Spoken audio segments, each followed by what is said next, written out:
So, today's topic is how to get abs. A lot of people want to have that shredded six-pack look, women included, maybe not the full-on six-pack, but a nice slim figure on their stomach. When I was younger and I was less knowledgeable and more naive about how to get six-pack abs, I used to watch what you used to see on TV adverts, those adverts where they'd be like, use this little crunch machine, and you sit down in the seat and you crunch for a good minute with it, you'll get a six-pack rock hard abs in 2 minutes. That doesn't work like that. I can't believe I used to believe that, and a lot of people probably still do, and it's not the truth on how to get abs. Everyone has a set of abs. You're born with them, and everyone has different abs. People have different genetics. Depending on your insertions, your abs will look different from everyone else's.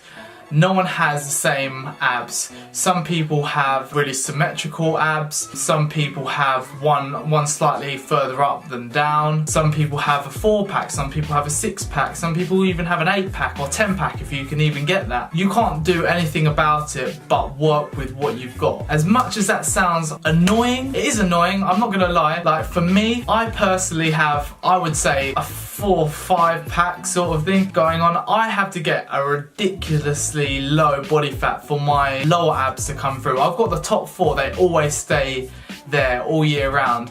But with my lower 2, I find it very, very hard because my insertions aren't very good on my lower abs. I have to get ridiculously low body fat percentage for them to pop out. Compared to someone who may have higher body fat, and because they have better insertion, slightly more thickness in their abs, they protrude out and allow them to be able to have that 8-pack look, even though they've got more fat on them. Which is annoying, it is really annoying. When I see someone that's like, has that higher fat percentage, they've got that really good symmetry and everything, I get jealous by that. I don't have those ab genetics, but they may have that, but I might have something else, stronger point in my physique that they don't have. Maybe it might be my back or legs, whatever it may be. So you have different fat percentages. For male, depends on the certain person. At about 15% fat, you should be able to see a little bit of your fat, a little bit of your abs. When you get to about 10 to 12, it starts to come in a bit more. You start to see deeper cuts. Then you get your 6 to 8%, that's like a really shredded look. A bit lower, 5%,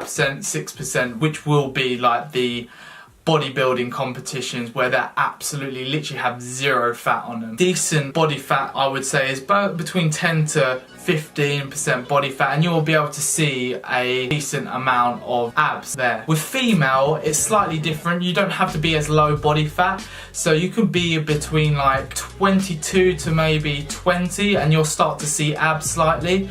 And then lower from that is about 15 to 70% fat. Decent portion of your abs come through and your obliques start to come through a bit. And then you have your 10 to 12% body fat, which is pretty lean for a girl. You don't want to go much lower than that unless you're doing bodybuilding competition or whatever. Body fat percentages differ in male and female, and obviously your insertions play a big role in how your abs look and at what body fat percentage your abs will start popping through. You see like a lot of these big fitness people, males in particular, like Jeff Side, Steve Ko, who else? Lazar Angelo, and all these people have like amazing symmetrical abs, and it's so annoying that you see these God-gifted like genetics, and it sort of puts the doll on you because you may not have as good abs or genetics in other body parts as well. They might be like 2% of the people that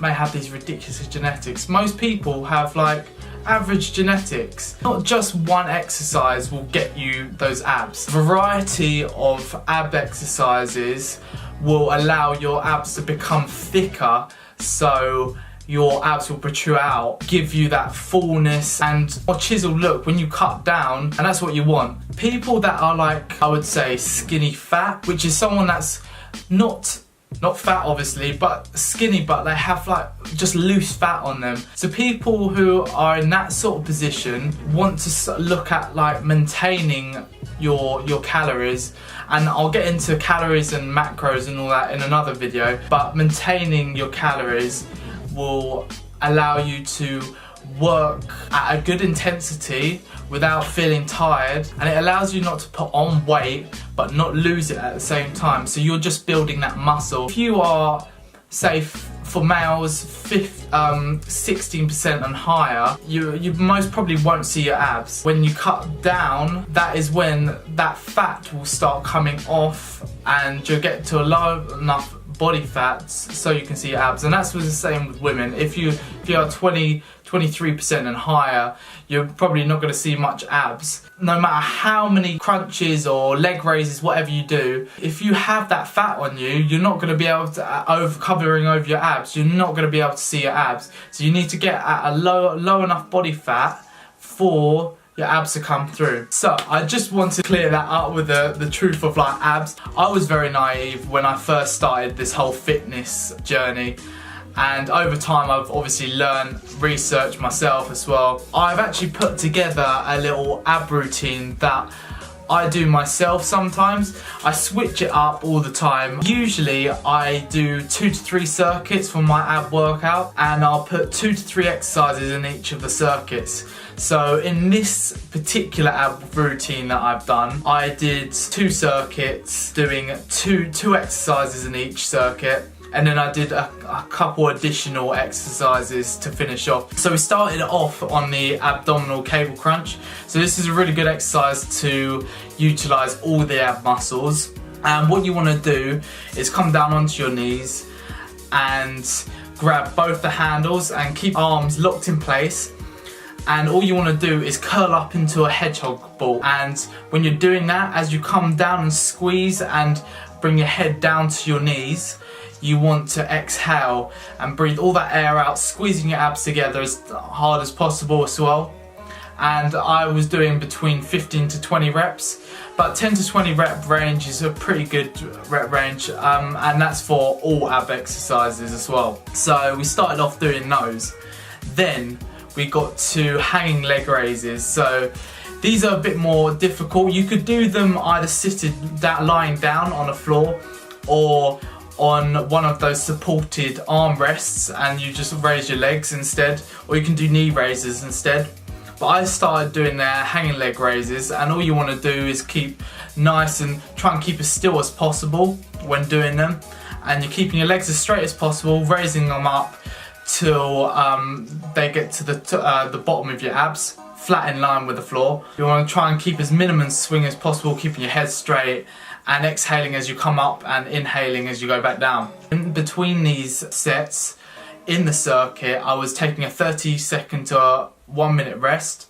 So I was going back to back, so I was doing my abdominal cable crunches straight into my leg raises, and then having a 30-second to a minute rest to recuperate, and then I went back into it and did my second round of that circuit. We then did these side knee raises on the floor, so they're really good at hitting the obliques. I don't know where I got this exercise from someone or somewhere on the internet. So it's a really good exercise. It's like you only need your body weight. You can use the weights to do it, which is a bit more advanced, but I just used my body weight for this time round. So I was doing these, and you want to keep to the side, having your arm flat on the floor out in front of you onto the side. With your head facing to the side, you want to bring your knees up towards the middle centre of your body, and crunching at the same time, so you're meeting at the midpoint of your body. This will crunch together all your obliques and work your abs too. Then we moved on to the abdominal twists. These are really good for your obliques as well. So the easier option is keeping your feet flat on the floor with your legs at this sort of angle, right angle, and just twisting side to side, using, as you twist, rotating your head as well, and your whole body, the torso and upper body. How many reps did I do? 30 to 40 reps on each side. 30 to 40 reps in total, sorry. So that's like 15 to 20 reps each side. So did 3 rounds of those as well, and that was the circuit. And we did standing oblique crunches with the cable. So you can do this with a plate or dumbbell as well. And these are really good at working on the love handles. So those stubborn love handles that people sometimes get, it helps build the muscle up and thickness in them. So all you're doing is standing about shoulder width apart and grabbing the handle or plate, whatever you're grabbing onto for your weight, having it by your side, and all you're doing is literally tilting to the opposite side and exhaling as you do that and squeezing into that muscle. So I did about 15 to 20 reps on this, and we did 3 rounds of this as well. These 2 circuits and then this additional exercise helped me work like my whole abs pretty much. Anyone could pretty much do it. There's obviously easier alternatives, which obviously I've given you a couple. And the last exercise we finished off on just a plank. We only did one set of this just to finish off our abs, and we held it just for as long as possible. I started shaking it about one and a half minutes in, did it for 2 minutes and got to that, and then that was it. That was the abs finished. So this routine will only take maybe 10 minutes if you're good with your timing. Hopefully you have a better insight on how you get your abs, not this massive complicated thing to get abs, because it's really not. And yeah, I hope you guys enjoyed the video, and I'll see you guys in the next one. Peace.